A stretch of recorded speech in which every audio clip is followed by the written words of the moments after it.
In March of 2023, I took a trip out to the state of Florida in the hopes of catching CSX freight trains and other railroads native to the area. And now, 1 year later, I took another outing to the Sunshine State to catch even more trains in locations old and new. Starting off with a place that I became relatively familiar with in the past year, the well-known rail-fanning town of Plant City. And even before I got here, I already had my eyes set on oncoming trains. The night before, thanks to a train log in Georgia, I found out about a very interesting train that was bound to come through Plant City the following day. This was a southbound load of potash, which had all Canadian National run through power. And Canadian National is the Class 1 railroad I've seen the least of by far. As if that wasn't enough, one of the two lead units was the CN military unit, and one of the two mid-train DPUs was a 100th anniversary unit.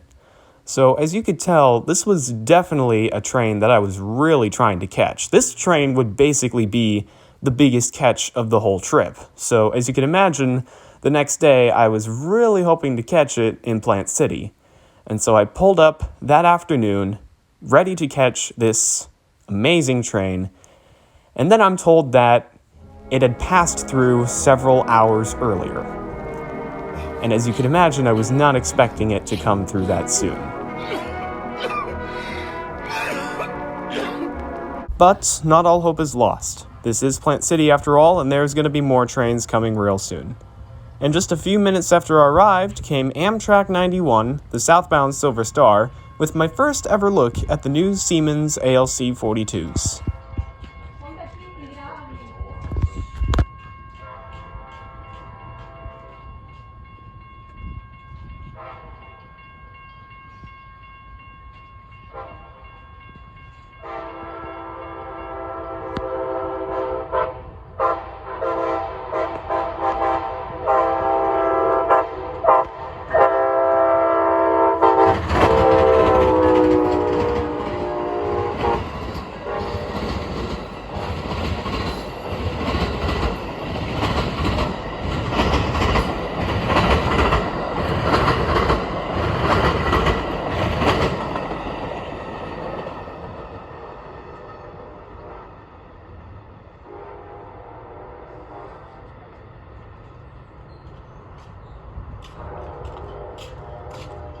Not long after 91 passed, a southbound CSX manifest, which I learned was M453, crossed over the switches to head toward the city of Lakeland.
So as you can imagine, this trip to Plant City didn't exactly go as I hoped it would.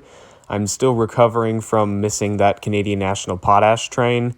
And what's worse is that there was a northbound CSX train that also had Canadian National on it, but I couldn't stay around for that. Though it wasn't all bad because it was nice to see Amtrak and CSX, so it was alright. And after this, we took a day trip out to Tampa, somewhere that I had never been before. I do know that CSX has a pretty large presence in Tampa, though the only train I saw on this day was a very, very brief look at a Jeep doing some local jobs. Though it was still a pretty good day. I did some ship spotting, which is something I haven't really done before, and we had a pretty fun day at the beach. Check this out. He's got his melon stuck. Yup, that is one stuck melon. Although this trip has had some turbulent moments to start off with, the next day things definitely took a turn for the better as we crossed over CSX's Taft Yard. We had actually crossed over this yard once before, and I caught a brief look at Orlando's Sunrail commuter trains, but this time I caught something that I had been hoping to see this whole trip. A CSX AC44 in the YN2 paint scheme. I'll admit, I have never caught a YN2 locomotive on camera, and especially now that they're all being rebuilt and repainted, I was really, really hoping to catch one on this trip in CSX territory. So I am obviously very glad to have finally caught a locomotive with this handsome movie star paint scheme.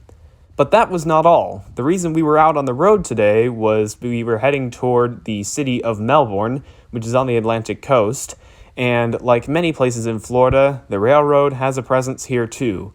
In this case, the railroads are the Class 2 Railroad, Florida East Coast, and the popular higher speed commuter train network, Brightline. Prior to this trip, I had never seen a Brightline train before, and on the way to Melbourne, I caught a real brief glimpse of one, and thankfully here in Melbourne, I managed to catch one real soon. Thank you, God Almighty.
Finally, for our last day in Florida, there was one more train I wanted to try and catch, and that would be near the Amtrak station in downtown Orlando.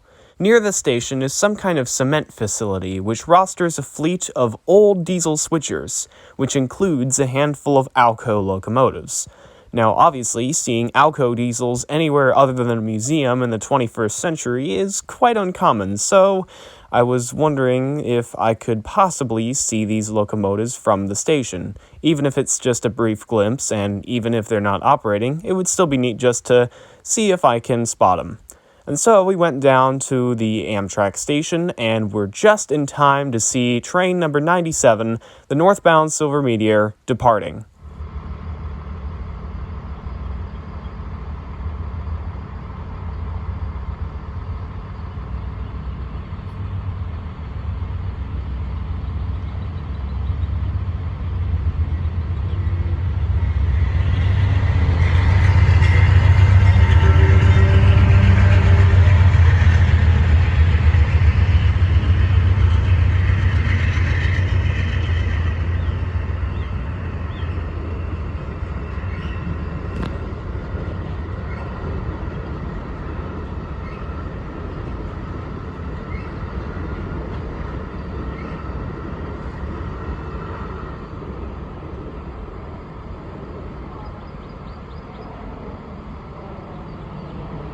Unfortunately, I was not able to see the ALCO locomotives or any diesel from the cement facility, but thankfully, because of Amtrak 97 and some parked maintenance of way equipment, I didn't walk away empty-handed.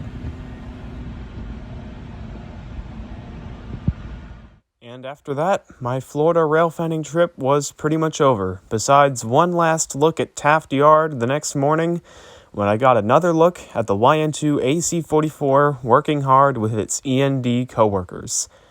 And so, yes, this trip was definitely far from perfect, but then again, no rail fanning trip is perfect. It's a tough pill to swallow, but it's one that I definitely learned on this trip.